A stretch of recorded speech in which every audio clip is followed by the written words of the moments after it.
C'est à vous pour le Festival des mots doux.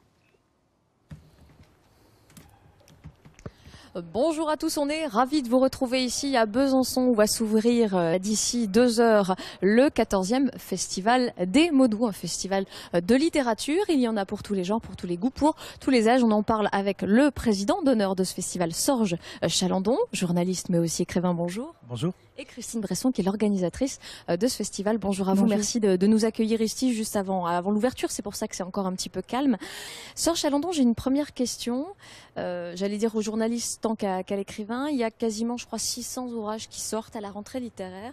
Très honnêtement, comment aujourd'hui on arrive à découvrir encore un auteur, à se sortir de toute la publicité, de tout ça? Comment on arrive à faire son choix à ce moment de l'année? Moi, je fais confiance aux libraires.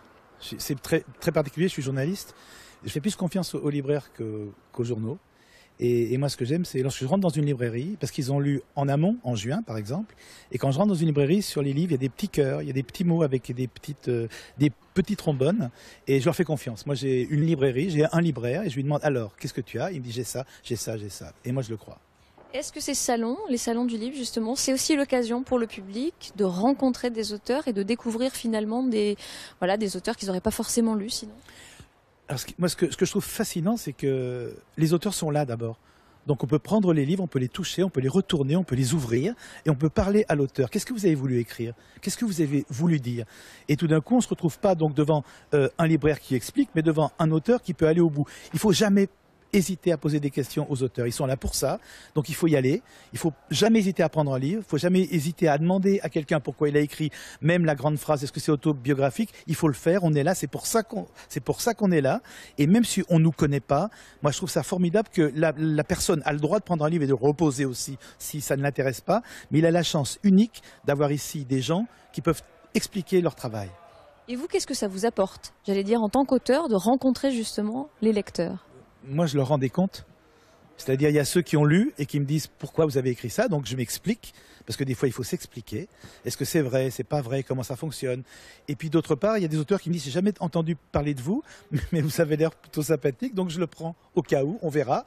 Et donc, moi, c'est les salons. Ce salon, pour moi, c'est le moyen unique, absolument unique, de rencontrer ceux qui vont lire ou ceux qui ont lu. Et ça, c'est magique. Ça n'a pas de prix. Une question peut-être à Christine Bresson, justement par rapport on a dit, il y a une multitude de livres qui sortent, il y a aussi beaucoup de salons. Comment est-ce que le salon des mots doux se démarque des autres salons littéraires en cette rentrée? Alors c'est vrai qu'il y a beaucoup de salons. Notre marque de fabrique, on va dire, depuis 2 ans, c'est d'abord d'offrir une carte blanche à notre président d'honneur, donc Sorge Chalandon cette année, donc qui nous offre un panorama à Simenon, qui a des invités particuliers. Donc ça nous distingue d'autres salons qui ne le font pas forcément.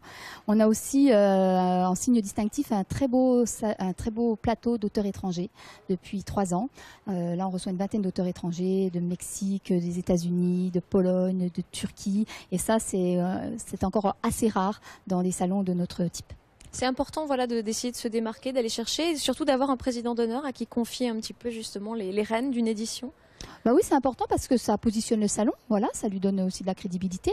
Et puis ça répond aussi à une attente du public. Les auteurs étrangers, c'est une attente. Sorge, il est connu, reconnu, fidèle du salon, donc il est attendu à Besançon. Donc oui, c'est important. Sorge Chalandon, justement, comment vous vivez ce rôle de président d'honneur? Moi, je suis très touché, très troublé parce que mon premier salon, ça a été ici. Le mot doux, la Gardeau, en 2005. Je suis arrivé avec mon premier roman qui s'appelait Le Petit Bonzi. J'avais un seul roman, je regardais avec envie tous les autres romanciers qui avaient 10 dizaines de romans, partout, tout le monde, ils se connaissaient tous, moi je connaissais personne. Et je suis arrivé ici en me disant, tiens, c'est la première fois. Le premier livre que j'ai vendu, enfin, quelqu'un m'a acheté le premier livre. La première personne avec qui j'ai parlé, c'était une dame. C'était ici même, à Besançon, il y a 10 ans. Et là, revenir comme ça, alors j'ai l'impression que c'est une sorte de boucle. C'est un mot qu'on connaît ici. Mais en tout cas, je suis touché, je suis ravi et je suis extrêmement fier. Quelle patte vous avez voulu donner justement à ce salon, puisqu'on dit que vous avez carte blanche?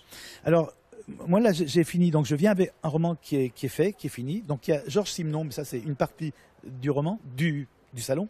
Mais l'autre, ce que je voulais, moi, ce qui m'intéresse, c'est comment on fait lorsqu'on a terminé un roman, comment on fait pour se remettre à travailler. Et donc, il y a 4 auteurs que j'ai invités, qui sont des grands auteurs et des amis.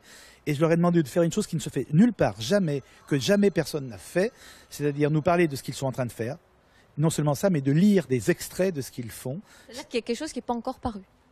Ils sont en train de travailler dessus, ils sont en train de souffrir dessus, ils savent pas comment y arriver, etc. Et ils ont accepté de venir ici pour nous dire où ils en sont, si ça marche pas, et surtout pour lire des extraits. C'est-à-dire que là, on sera véritablement dans la cuisine de l'auteur, dans sa chambre à coucher, à son bureau de travail, et je trouve magnifique qu'ils aient accepté. Et moi, je vais me mettre dans la salle, je veux pas être sur scène, je vais être dans la salle, et je vais les écouter avec attention, parce que moi-même, je sais pas comment recommencer. Justement, Christine Bresson, une question peut-être aussi sur ce qui attend les lecteurs, le public. Ici, il y a beaucoup de conférences. On peut venir ici découvrir, rencontrer des auteurs aussi, mais assister à des conférences, assister à ce travail justement d'auteur, c'est important. Oui, il y a une 50aine de rencontres, conférences, débats, cafés littéraires. On marie aussi d'autres arts que la littérature. On a un concert littéraire ce soir de James McBride au Cénacle.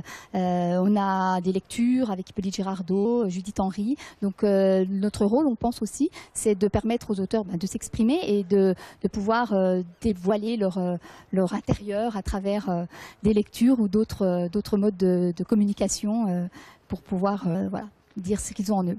Et puis d'intéresser peut-être pour terminer, Sorge Chalandon, on a une époque où l'image a un énorme poids, je parle peut-être aux journalistes un peu plus qu'à l'écrivain. Comment justement la force des mots peut encore toucher, comment on intéresse encore les gens à la littérature? Écoutez, j'ai 3 filles, je m'y emploie et c'est pas facile. Parce qu'elles sont sur les tablettes, elles sont sur les écrans, elles sont à la télé. Et moi, je leur dis, mais les livres. Et elles me regardent et disent, mais papa, les livres, c'est ton travail, mais c'est pas notre jeu. Et donc, j'essaie de leur expliquer à toutes les 3 que le livre, lire, c'est résister. Pour moi, ça a toujours été ça. Lire, c'est résister. Lire, c'est ne pas être dupe. Lire, c'est un moyen d'être absolument libre. Alors, elles sont petites, je leur explique ça en boucle. Un jour, elles comprendront, un jour, elles refuseront peut-être. Mais je crois, ça y est, elles commencent à lire. Donc, moi ce que je crois, c'est que les gens qui viennent ici, en ce moment, au salon, le choix qu'ils ont, c'est d'ouvrir un livre et de quitter la télé. Merci beaucoup, merci en tout cas. Voilà, vous avez compris, l'invitation pour les mots doux, c'est jusqu'à dimanche ici à Besançon. Merci.